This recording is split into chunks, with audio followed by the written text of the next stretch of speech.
I'm going to talk a little bit, probably about like 20 minutes, try to keep it short, about the, inspirations for this novel and the writing process, the research process rather. Some just kind of basic information about how this novel came to be.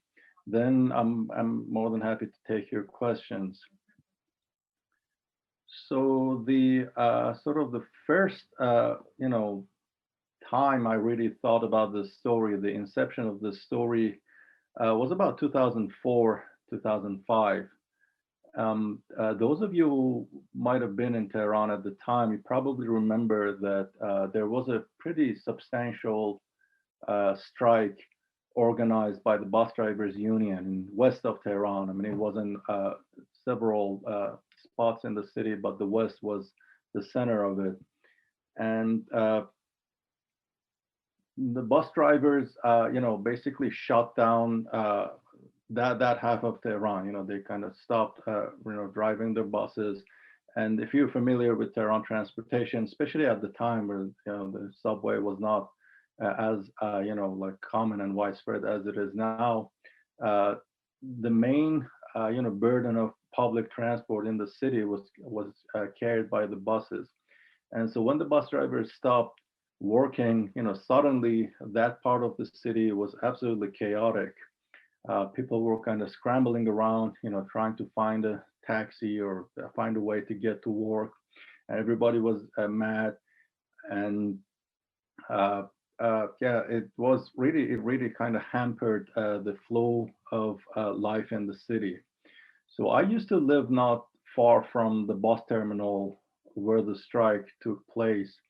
And watching the aftermath of that, how the city was crippled after that event, it dawned on me, for the first time maybe, uh, that the power that the union, workers' union, can exercise on the state is so massive and so effective. If you have like a powerful organization, if you have people who are enthusiastic about the cause and involved in that process, you can do basically anything. You can really force the state and try to kind of get concessions from them and so on. I was kind of remotely aware of the history of workers' strike in the country. I read a little bit about that, but because I never, actually witnessed it firsthand, I've never experienced it in my own life. I really had no idea what it could do. That was, the moment that I realized this is a subject that I want to know more about. And being like a novelist by trade, uh, uh, I thought that maybe one day I should write about this subject, this story. So then over years, while I was in Iran, I, kind of every time, and I went everywhere by buses. I talked to the drivers, sometimes just after the hours at night, I kind of walked by the terminal where the buses were parked. I kind of hung around and uh, tried to sort of befriend the bus driver and talk, like do some small talks and learn more about like the nitty gritty of their daily job, what they do, day in day out. So that was part of the research process that I started there, maybe 2006, 2007. I was while doing other things on the side, I was kind of dealing with that subject as well. Then another, so this book has basically two aspects. Maybe I should actually give you like a little kind of two-line plot summary of it so you know what I'm talking about here. This book, then the free swallow of him, is about the bus driver, as I said, in Tehran.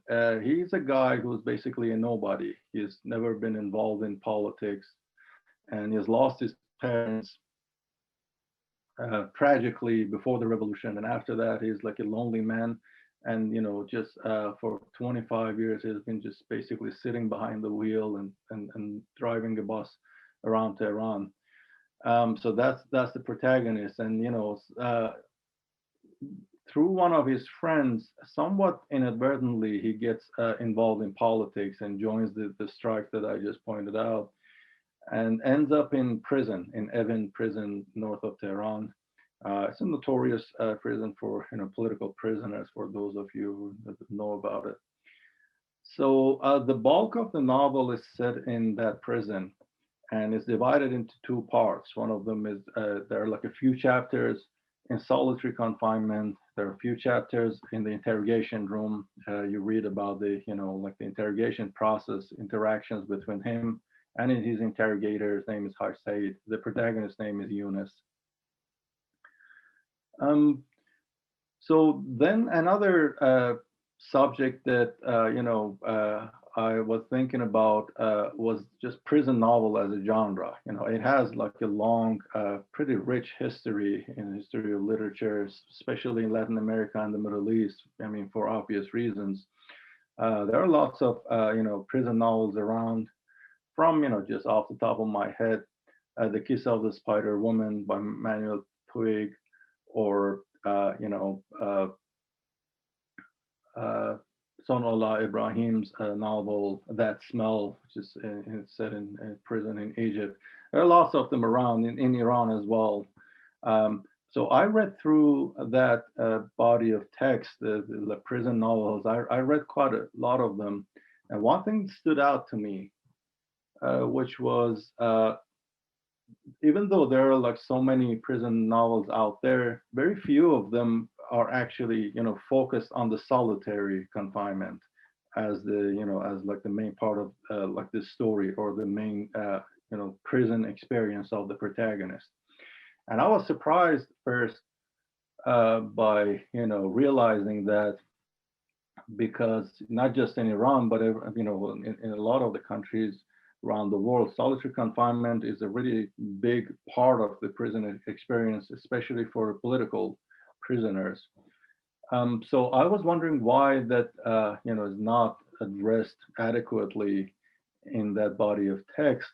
Then later on, I think I know why, and maybe mainly for craft reasons, like the craft of the novel, because in solitary all you have is a person sitting basically in a cage, right, in a very small room. That person can't do anything. There's no one to talk to, can't even move that much. So that's basically a nightmare for a novelist, right? To have a character trapped in a very small space, can't do anything at all. So you need to find a way to basically, through writing about the psychology of that character, or like very little interactions that are possible in that setting between the character and his or her environment.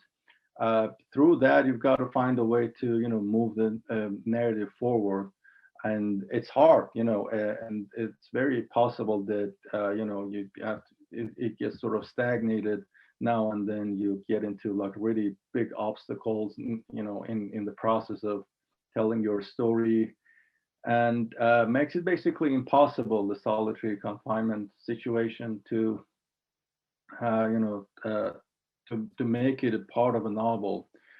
But precisely because it seemed impossible, I kind of decided to take it on, partially because I have a lot of friends in Iran who've been through that experience, and solitary really kind of changed them for good. It really does something to the mind, especially when you're there more than for more than 2 weeks, 20 days. Even that it doesn't seem that long, but that's enough to really kind of rewire your brain, mess with your kind of thinking process and your perception of the world when you get out of there. So I decided to take that on as like the main sort of narrative pivot of this book. So a lot of it is set in solitary, and there's Yunus, by himself in that little room. So I had to, find a way to make it move, basically, right? To make it a part of the plot. And what I did for that was just starting to talk to the people who have been in solitary. And I mean, unfortunately, for like real life, but fortunately for this book, Uh, I have a lot of friends who have actually been there. I mean, if you're even, like a little bit involved in politics in Iran, especially, not especially, basically since the 979 revolution, chances are that either yourself or someone close to you has spent some time in a solitary cell in Evin prison or elsewhere. And so, yeah, I have, when I was thinking about my friends, I realized that I have about like a dozen, I know about a dozen people who have that. So I started contacting them and trying to, have them tell their stories. What I was really struck by was how reluctant they were, uh, about talking about solitary. So everybody's experience within like the first couple of months in that prison has two parts, as does the experience of Yunus, the protagonist of this book. So for most of the day, you're in the solitary cell by yourself. Then usually a few hours a day, sometimes it can go up to like 8, 10 straight hours of interrogation. And that's basically all your life there. You only see your interrogator as a human being, as another human being, or the guards in the prison. And otherwise, you're on your own in a very, very small room. And so when I was asking the people that I was interviewing for this project, I was asking them to talk about their experiences, tell me their stories. I noticed a really stark difference between these two aspects of their time in solitary. They were pretty, quite willing to talk about the interrogation process, right? They had lots of stories about, their kind of back and forth with the interrogator, how things, went in the interrogation room. They had a lot of funny stories actually about the interrogation process. Lots of them, uh, remembered funny details about the interrogator. They can, I don't know, mimic their accents and that kind of things. Uh, but when it came to solitary, right, when I wanted them to talk about their time in solitary confinement, a lot of them didn't even talk. They just refused to say a word about it. And if I pushed them, they got really angry. Um, yeah, so that kind of goes a long way to show how sort of deep and hurtful the trauma of that experience really is for people who go through it. But eventually, I was lucky enough to have maybe 5, 6 people talk to me about their time in solitary, and I kind of gathered their stories, put them together with the other stories that I collected from my readings, from books and other accounts by non-Iranians as well, including a lot of actually I read a lot of accounts by American inmates, right? Because here it's very common as well. In fact, I mean, lots of people don't know that, but solitary confinement in like the modern sense of the word is an American invention, right? It first time as a punitive measure, it was carried out in Philadelphia in the 18th century. Um, yeah, so these two, these were two sides of the story. So the bus drivers union and the strike, and what I saw in Tehran, that basically planted the first seed of this book. Then moving on into the prison chapters, the experience of solitary, I kind of worked a lot and talked to those friends to whom I'm incredibly indebted. I mean, without them, this book wouldn't have existed. So that gathering of those accounts and sort of amalgamation of those kind of first-person accounts with like a lot of kind of reading research, that becomes the material for the solitary chapters. Then there was the interrogator, another main character in the novel is the interrogator. His name is Hajj Saeed.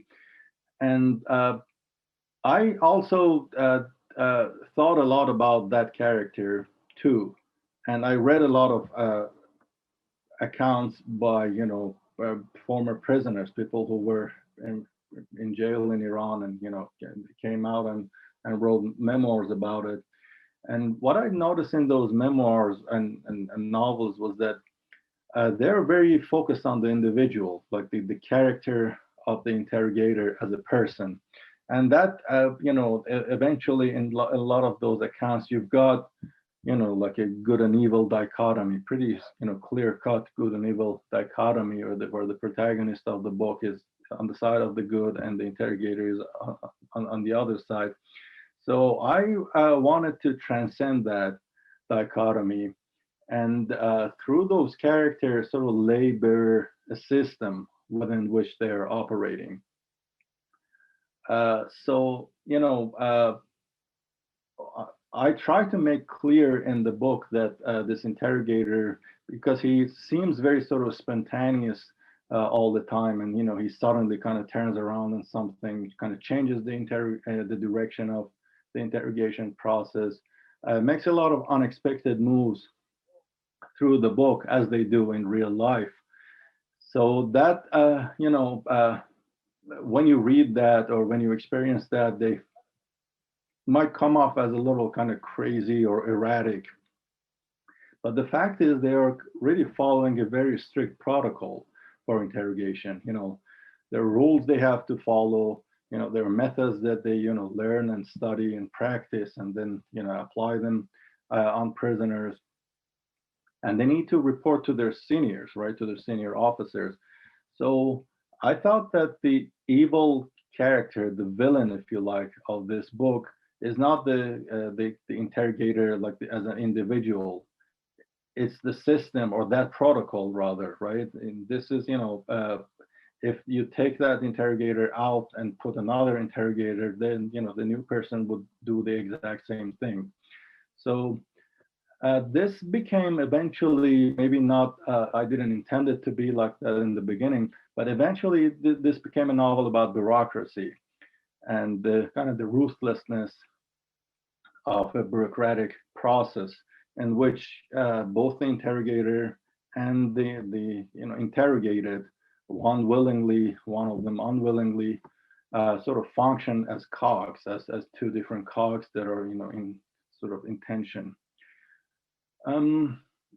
So yeah, that's basically, there are like a little bit of like a scattered comments about how this book came about and the research process behind it. I think I can just stop here, and I'm looking forward to hearing from you and take your questions.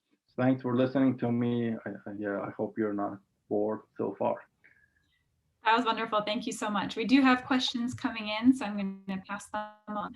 One viewer says, this case presents a solitary confinement traumatic event, which is related to a collective trauma experience as well. The magnitude of the traumatic effect on human psyche is massive and overwhelming. What have you discovered in terms of human resiliency of these individuals? Yeah, I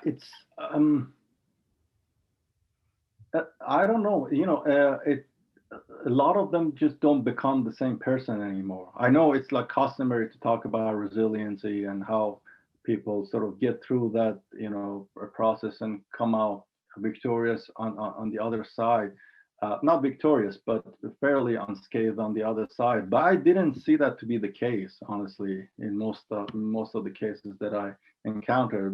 Especially when you talk to people and have them go deep into that experience, you see how traumatized and wounded they are. Even again, some of them were there for like a couple of weeks, not even like that long. I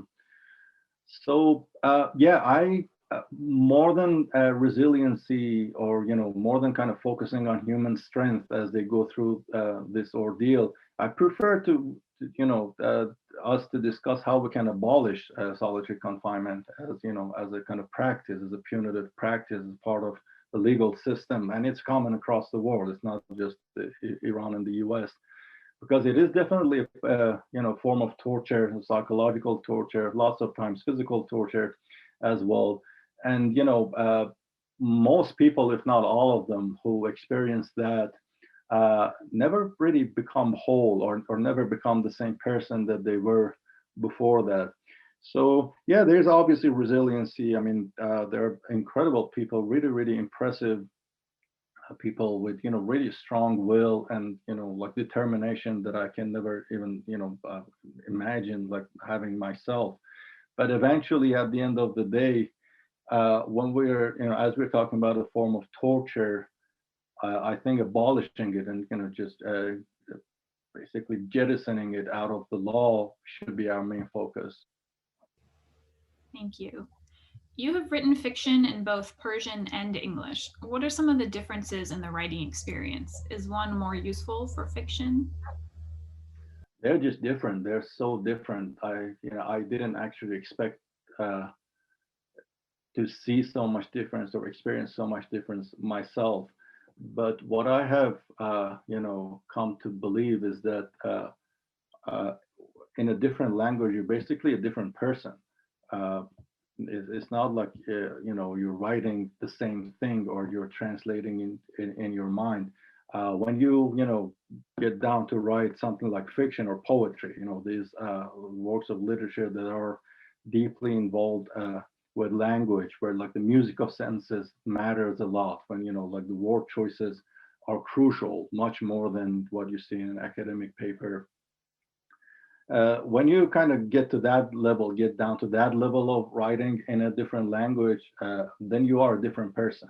And for me now, I feel like I have like two different universes in my head, and they have a very little kind of overlap. So if I sit down and write in English, there's like this other person writing in English, then in Farsi, there's another person. So yeah, I'm basically like in a very kind of schizophrenic state, kind of trapped between two languages. But I don't want to talk about, which one is better, or I think that question doesn't quite make sense. They have different abilities, different, capabilities, and you can do different things with them. I mean, English is obviously like the lingua franca of the world, and Farsi at the moment is kind of very limited and suppressed really in that corner of the world. So in terms of like the literary market or literary reception around the world, obviously English has a completely different status. But when it comes down to page and the words on the page, yeah, what I see is different. I don't know how to compare them. They're different, yeah. Thank you. One viewer writes, what does the fish swallowed him in your title refer to? It's a line from the Quran, and this is the story of Yunus the prophet, or Jonah. So the book is, as I said, it starts in a strike in the bus terminal. Then the guy Yunus, the protagonist, ends up in solitary confinement. Then at the end of the book is kind of he gets out of it, right? So the arc of the narrative, somewhat very loosely, is based on the story of Jonah the prophet. And in this book, the belly of the beast, or the belly of the fish, or the whale in the Quran, I took it as a metaphor for solitary confinement, right? It's a very kind of dark, small, sort of suffocating, claustrophobic environment where this character is stuck. So yeah, that's what the title refers to. Thank you. The book came out in 2020, almost 10 years after you left Iran. How do you think being distant from Iran affected your book? Did it make the writing process more complicated? Not because I went back to Iran until 2015, right? I lived outside Iran, but I traveled back. I spent a couple of months a year there up to 2015, and I started writing this book in 2016, right? And then it took a while to come out. It's a very long, sort of drawn out process, publication in the US. So because I started writing that immediately after I decided not to go back, it didn't affect me that much distance. There was not much of a distance anyway, right? But I'm feeling that for the next book, which is I'm writing now and I'm about to finish. Um, Now that I've been outside the country for almost 5 years, then when I sit down to write about like a scene that is set in Tehran and then this or that neighborhood in Tehran, I feel like this longing, this yearning to kind of just go back, even though for 10 minutes, and like smell, the smell the street, or just take a look around and see the houses, or just stare at the asphalt for like 2 minutes. And these are like this, kind of impressions that you get from a setting, and then you can kind of process them into fiction. So I'm missing that right now. Yeah. Thank you. Has anything changed in the prison system in Iran since you started writing the book, for better or for worse? It always gets worse. I don't know, like the details of that. How if the law has changed. I probably not. I don't think that there's been any substantial change, and if there is, it's usually for the worse. No, I actually haven't followed it. Like that. Like the legal system news. I'm really not kind of authority on that at all. I don't know. And going back to an earlier comment you made, does being away from Iran for so long, do you still see the ability for yourself to write in Persian again, or would your next project be in English? It will be in English, and right now it's getting hard actually. Um, I think if I go back there and read like Persian for a couple of months and kind of practice a little more, I will be kind of back on track. But right now, if you ask me to sit down and write something in a story, I mean I'm talking about fiction now, because I think that's like a different kind of level of engaging with language. If you ask me to sit down and write a story tomorrow in Persian, I'll probably like falter and have trouble. But maybe if you give me a couple of months, I'll be fine. Thank you. And someone asks if there is a Farsi translation available of this book. It's in the making, so we'll see when. It's kind of a slow translator is working on it, so we'll see when he's done. Yeah.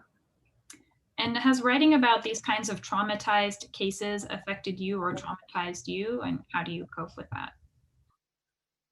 Not, I guess not. I mean, I don't, want to kind of give myself too much credit in the process. I just from a distance, I've been just talking to those people. If anything, and the thing that hurt me the most was that those interviews basically jeopardized my friendship with a couple of those people. Especially in the moments that I pushed a little bit, too hard for details about like solitary confinement. Some of them got angry and got upset. So it took a little bit of, like amending afterwards. But no, I think it's just totally different to be there, just talking about it or hearing about it. It's not going to do much to you. You talk about the protocol in place for the interrogations as an entity beyond us. Do you think this is your voice for criticizing religions? Yeah, I mean, the Islamic law is, definitely part of that protocol. I mean, a lot of those procedures are inspired by those, religious principles. But, it's very modern at the same time, right? It's very Kafkaesque, and the order of it, and like the strict kind of dry bureaucratic language of it. Yeah, it's more reminiscent of, I don't know, what you read in like a communist, Stalinist regimes, the second half of 20th century, or maybe the dictatorships in Latin America. Is that the why being inspired by, like the Islamic law? It's a very kind of modern, maybe specifically 20th century form of, ruthless and bureaucracy. Thank you. There is some parallel between your novel and Roberto Rossellini's film called General della Rovere, an ordinary man performing an unusual, extraordinary role. Is that part of the theme, ordinary humans as tormented heroes? I haven't seen that movie, but the character in this book doesn't do anything heroic at all. He's a nobody. He's just kind of being played around. He very accidentally is involved in that process. And when he goes to Evin, he becomes like a perfect scapegoat for what was going on at the time in the country. And he's pretty passive, actually. If anything, he's the opposite of heroic. He doesn't really do anything to save himself. He kind of resists a little bit, but he breaks down within a month after imprisonment and just confesses to everything they want him to confess. Yeah, no, he's the opposite of a hero, definitely. He's is just some guy who was at the wrong time, wrong place, and he goes down like this crazy spiral of Iranian politics, and his life is destroyed basically over nothing. There are accounts of solitary confinement in Persian poetry as well. How is American solitary confinement different, if at all? Well, for one thing, in Iran, there's a limit to the time you spend in solitary, right? I don't know what the latest is, but it was about 21 days, right? So 3 weeks. After 3 weeks, you had to be taken out. It's usually not, unless there's a very sort of exceptional case. They don't keep you there for too long. In the U.S., there are people in solitary for like 20 years, 30 years, 40 years even, right? So they spend their whole, they're sentenced to life, and then the rest of their lives, basically, the rest of the prison time, they just sit there in solitary confinement, right, in the solitary cell. And yeah, it's pretty insane. I mean, it's obviously inspired by this kind of I think pretty crazy Protestant idea that if you leave someone alone, with their gods in a room, then overall they, I don't know, like the catharsis happens, and they get the courage to face their sins and purify their soul, and they will come out as like a, I don't know, man of God or something, right? And that was the original idea back then in the 18th century. It's not talked about here, in so many words, but I think it is still like the underlying idea of solitary confinement in the U.S. as well. So that's why this very sort of strictly religious dimension is involved, and because of that, people just stay there basically forever. And when you read their accounts, you see the level of despair and almost aggression, that it kind of leaps out of the page. It really grabs you by the throat when you read those accounts. There's nothing like that in the Iranian, actually, accounts of solitary confinement because of the time period they spend there. So yeah, I think the U.S. accounts that I've read were more sort of brutal and unnerving and demoralizing than the Iranian ones. Thank you. Have you experienced or tried to live in solitary yourself as you were writing these parts of the book? Yeah, that's a kind of interesting story, because so when I started working on that, I thought that I can capture solitary experience without being there. No, I haven't been there, by the way. That's like the answer to answer the first question. I've had the honor of being interrogated, but never, went to the jail. When I was writing that, yeah, I thought that through research and imagination, probably be able to capture the solitary experience, but I was very naive. I soon realized, because there are like certain human experiences that kind of defy language, really, defy really words, that defy imagination. I always thought of death as one of them, or maybe you can argue that like orgasm is one of them. There are moments that kind of stand outside language, and I never thought of solitary as one of them. But as I started writing this book and working on this book, I realized that that's actually one of those experiences where language kind of falls short, right? You don't have enough words to really address that properly and adequately in fiction.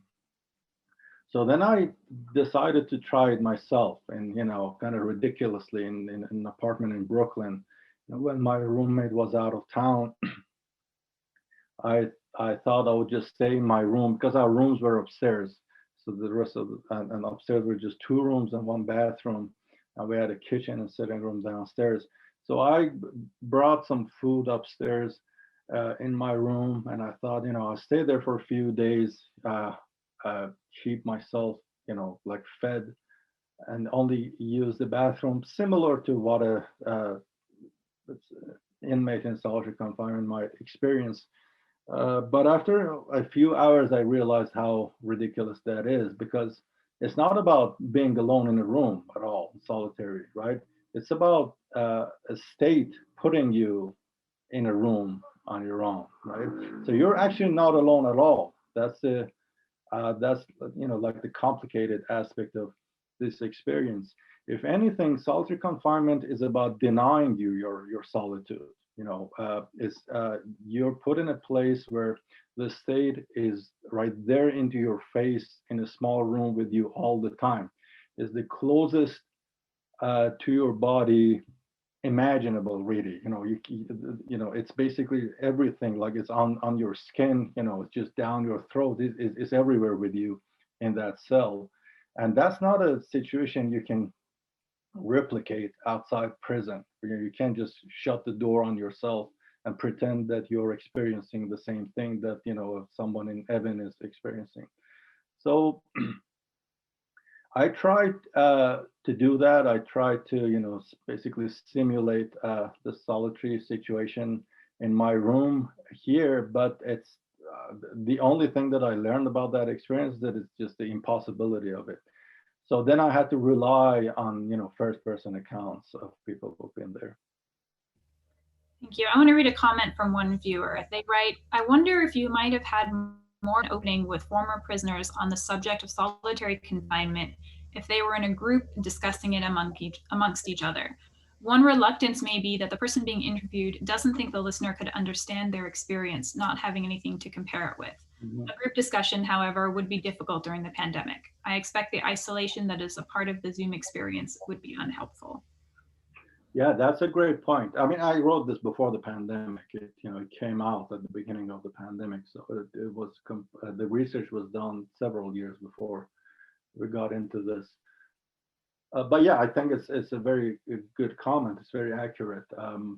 Definitely, I was this kind of naive, ignorant person, just hungry for stories, like pushing people, wanting them to tell me as much as they can, not realizing like the limits and like the mental blocks that they have in this process. It actually is similar to, because I grew up was in south of Iran during the Iran-Iraq War, right?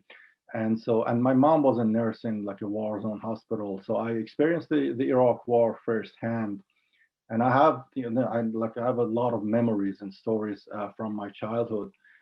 So when I get pushed to talk about them, later it happened in Tehran a lot, right? People want to kind of hear about like the experience of a child in the war zone.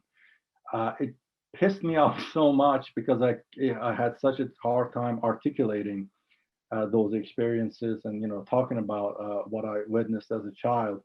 I can see a similar thing happening when someone like me who knows nothing about solitary pushing someone who has been there for stories, right? I can see how annoying and irritating it can be. But I mean, I was lucky that people I talked to, most of them were very generous, despite my obnoxiousness, they were willing to share. Why do you think fiction by Iranian writers hasn't reached the same level of international acclaim as Iranian cinema or painting? Yeah. Well, I think that a big hurdle on their way is censorship in Iran, and it's much stricter than what goes on in like painting or cinema. Maybe cinema is a different story because they found the style, a certain kind of imagery, and that has like a character of its own. And so they kind of found a way, people like Kiarostami, um, Panahi and others found a way to kind of get around that, censorship obstacle. But in literature, we haven't been able to do that. So, the novel, the thing about the novel is that it has a kind of a unique capacity to address limit experiences, the moments that human beings reach their limits in different ways and in different fashions. So, if you want to read a story of someone like a religious person who is suddenly kind of crippled by doubt, for instance, right, about the existence of God. I think the novel is probably the best literary form that can convey that. Or I don't know, like maybe the story of a political uprising. I think the novel is perfect vehicle for communicating that, how someone kind of finds themselves basically in the eye of the storm, the eye of the political storm, and you know uh, starts sort of fighting, sacrificing for a cause bigger than themselves. I don't know, like experience of love, the intensity of love. Fiction can do a really good job bringing that home. And all the things that I said, if you just go a little too far in any direction, writing about those experiences, you will run up against the wall of the censorship, right? So I think it's censorship has completely suffocated Iranian literature over the last like 30, 40 years. 30 years especially, ironically in the 80s, the censorship didn't have the stranglehold that it has now. But over the last 30 years, gradually it has kind of chipped away at the ability of writers uh, to tell stories. They'll tell their stories in the way they wanted to tell them, and as a result, to be fair and honest, like the Iranian literature today, especially in terms of the novel and short stories, especially the novel, which is like the main literary genre of our time, doesn't have much to offer to the world, right? All those like truncated stories don't really do justice to their subject matters and to the characters in them. And you can't really cheat your way into like the global market, right? When you can't write about when you can't write honestly about your subject, then nobody's gonna buy it. So yeah, there are other factors as well, but I think that the conversation about the Iranian literature today just has to start from censorship. There's no way around it. I get actually a little annoyed when I see people have different sort of points of departure discussing that issue. The metaphor that I have is that you've got a singer, and the singer is kind of lying on the floor, and the very fat person is sitting on his face, right? And so then there are people analyzing why that singer is not singing or is not singing well without mentioning that fat person, right? Yeah, you got to basically make that fat person get up first. And then we can the guy on the floor can actually start singing. Then we can start listening to them and see how they sing. We haven't really had that opportunity over the last 30 years. So yeah, no wonder no one knows about our literature. Thank you. I want to read a comment and then a question from two different viewers. One viewer writes, would like to point out that there have been memoirs about prisoners being held in solitary for more than 21 days in Iran. And another viewer writes, when interviewing others about solitary confinement and imprisonment, what aspects do you think were hard for them to articulate to you? And how did you fill the gap, so to speak? Just like the sheer loneliness of this, because in solitary, the way I kind of understood it after talking to those folks, uh, you kind of become your own enemy after a while, right? Because you start obsessively kind of digging through the past, and forgetfulness is a survival mechanism, right? We are able to forget in order to survive. It's an evolutionary process. um, so yeah, and we are very good at forgetting like the tragedies of our life. That's how we basically survive, and kind of never avoid sort of mental breakdowns as we go along the way. So everything you manage to forget in your daily life just comes rushing back, to haunt you when you're in solitary. And you apparently, from what I hear, obsessively think back on the moments of your life where you hurt someone, or you messed something up, or you made a big mistake, and you kind of start punishing yourself, and giving yourself a lot of guilt. And yeah, that's one thing. For instance, you create a self of yourself that you despise when you're there, right? And you kind of obsessively struggle with that self and think about that self. So that's one reason it's hard to talk about it, with someone else, right? When you get out and you're asked, hey, what happened there? What were you thinking about? It's not easy to say, yeah, I created a self that I hated, and I just kept hating it through my time there. Yeah, that's one reason. There are lots of reasons. I mean, there are a lot, experiences that are, I mean, when you come out, are just embarrassing, right? Like the personal, I don't know, like day to day activities of, from like eating and going to the bathroom, or all of these things are going to be uh yeah, out of, none of that are going to be ordinary when you're there. So you do things that would be considered embarrassing on this side of the wall. Yeah, those are not easy to discuss either. Yeah, there's a lot. uh, Thank you. I want to read one more question, and then we'll have a few minutes after that if there are any readings from the book you'd like to do. If not, we can end with a few more questions. So let me ask you this one more question. yeah. Do you think physical mobility is a major difference between freedom and captivity? If so, do you think women whose freedom of movement has been traditionally controlled and combined have an easier time experiencing prison? I don't know about women having easier time experiencing prison. I can't make assumptions, and then the people I interviewed, none of them were women, so I don't really know the answer to that question. But yeah, I mean, the ability to move, I bet you can argue, is basically the definition of freedom, right? That if yeah, if you're absolutely free, if you can go from any moment in space to any other moment in space at will. I think that's a pretty good definition of freedom. That's why, like, just by virtue of being in Iran, like living in Iran, and outside the prison, I mean, outside solitary or cell, there is a like a certain level of the curbing of your freedom. For one thing, you can't just travel there, right? If you want to go anywhere, you need to get a visa, and lots of times you get rejected. So that's one kind of constraint on your freedom.